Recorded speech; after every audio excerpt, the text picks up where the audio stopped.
Again, we'd like to invite Dr. Scott Barry, Chief Administrative Patent Judge of PTAB of USPTO. The floor is yours.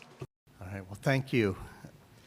So the relationship between the PTAB and the courts is one that is, well, we'll see. It's developing because the addition of the post-grant proceedings, introduced sort of a new, a new interaction between the PTAB and its reviewing court. So we already talked a little bit about who the PTAB is.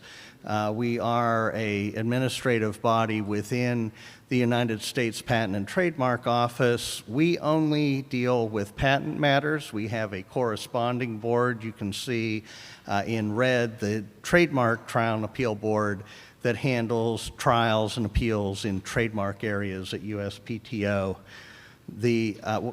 Essentially, as I mentioned in my prior presentation, there are two kinds of proceedings we do. One is ex parte appeals, where we review the work of patent examiners, and the other is AIA trials, or inter partes review and post-grant review, that are challenges to issued patents from third parties. So those are the two basic types of work that we do at PTAB. The AIA trial proceedings came to being in 2012, September of 2012, after Congress passed the America Invents Act, or AIA. And these proceedings, as you can see, were meant to be streamlined. They're more efficient and cost-effective than determining validity in the federal district courts in the United States. So I won't go through this detail, but this is in your materials, the differences between an IPR and PGR. Essentially, IPRs you can challenge for a longer duration, and it's like any time during the life of the patent except its first 9 months, but the basis of the challenge is narrow.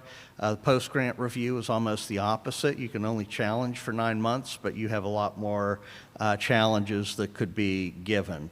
There are three parties. There's a petitioner who files the petition challenging an issued patent or certain claims of the patent. The patent owner, of course, has the opportunity to defend those claims. And the panel, our panels sit in three-member panels for both appeals and trials. So every one of our final decisions has 3 judges. That's by statute. The proceeding I mentioned earlier, it has 2 phases. There's a petition phase where the goal is to decide whether to institute a trial or not. And if one is instituted, then we have a trial phase shown here in the green to the right of the dividing line. And there we have to finish within 12 months. There's an asterisk because there are certain limited exceptions, but most of the time we finish within 12 months. We can extend for good cause by up to 6 months. That's fairly rare. So how do we fit into the IP landscape? Well, you could see our reviewing court is the United States Court of Appeals for the Federal Circuit, which is the purple circle shown there in the middle. And the Federal Circuit hears patent appeals not only from PTAB, but also from district courts in patent cases, also from the International Trade Commission and the U.S. Court of Federal Claims, which is where parties can go to sue the government. If you're going to sue the U.S. government, you have to go to the Court of Federal Claims. So those different tribunals in patent matters come up to the Federal Circuit, and from there it's possible that the cases could reach the Supreme Court. U.S. Supreme Court does not have to take any cases. There's a petition called a cert petition, and the Supreme Court every year decides which cases it will hear and which it will not. So again, at PTAB, 2 different kinds of decisions: ex parte appeals, AIA proceedings. I didn't mention derivations. They're a very small number of derivations which have to do with whether an invention was derived from another inventor. These are fairly rare, and they are not subject to the same statutory timelines that the IPR and PGRs are. So that's the last I'll speak of derivations here. For board decisions in ex parte appeals, there's actually two paths. You can, well, first of all, you can request rehearing. You can see that little circle to the right of the square of ex parte appeals, where if you think the panel has overlooked or misapprehended something in the decision, you can ask the board panel to reconsider its decision, and they, you know, if you are persuasive, they can and will change their mind. Then the applicant has two paths. They can either go to the U.S. District Court of the Eastern District of Virginia, or what we call EDVA. There is a proceeding that you can take, and you can actually supplement evidence in that proceeding in the district court, and from there can be a further appeal to the Federal Circuit, or what happens most of the time is there's a direct appeal to the Federal Circuit on the record before the PTAB. So that's ex parte appeals. For trials, IPRs, PGRs, there is no district court option. You only can appeal to the Federal Circuit, but before you do that, you can either ask for panel rehearing, just like in ex parte appeals, or you can use the director review process that I talked about in the prior presentation, and you can ask the director to review either the institution decision or the final written decision in the IPR or PGR. You saw the statistics last time. The director does take some of these up, but it has to be presented in the right way, and but the director can take that decision. But once the director finishes and writes a director review decision, or the panel does its rehearing decision, those are both then appealable to the Federal Circuit. And as I mentioned before, the Federal Circuit hears patent appeals and other appeals from different agencies. For example, it hears veterans' appeals from the Court of Appeals for Veterans Claims. It hears appeals from the Court of International Trade, where Judge Chogroves is from.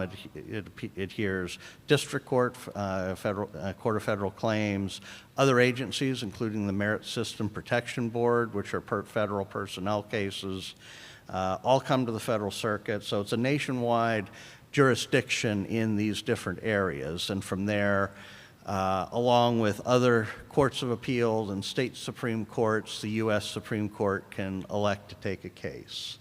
But again, the U.S. Supreme Court decides they don't have to hear any of our cases or the Federal Circuit's cases, and the last year or two, they really haven't been very active in the patent law area. They were active before that. I'll just skip this to say that in the U.S. District Court, to prove a claim invalid, it has to be done by the standard we call clear and convincing evidence, which is more than 50-50. It's not as high as the criminal standard of clear and convincing evidence, but it's a fairly high standard to prove that claims are invalid in U.S. District Court. And again, this is by law.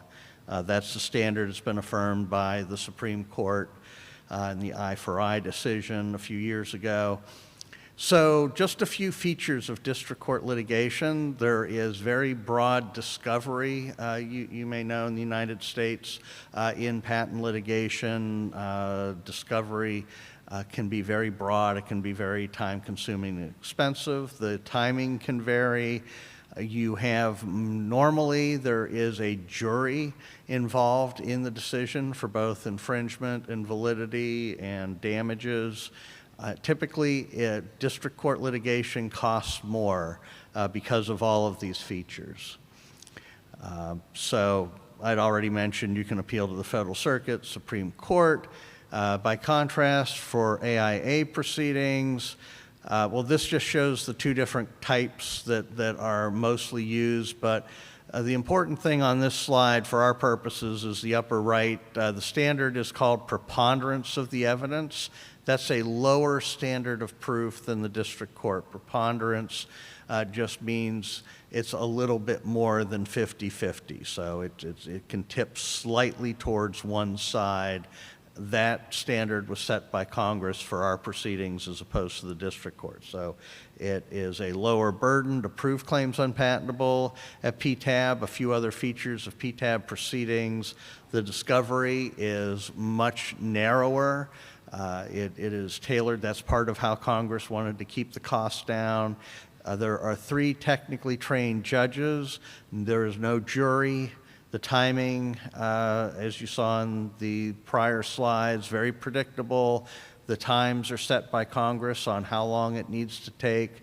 As a result, the costs are lower as compared to district court. So this again just shows what I said before, that after a final written decision, you can ask for rehearing from the panel, director review, and then in any of those 3 cases, you can go to the Federal Circuit on appeal.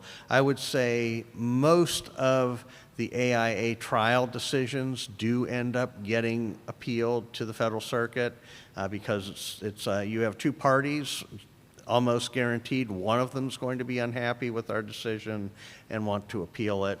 Ex parte appeals have a lower percentage. It's about 1% to 2% of all ex parte appeals end up going up to the Federal Circuit, but as you saw earlier, there are many more ex parte appeals than there are AIA trials.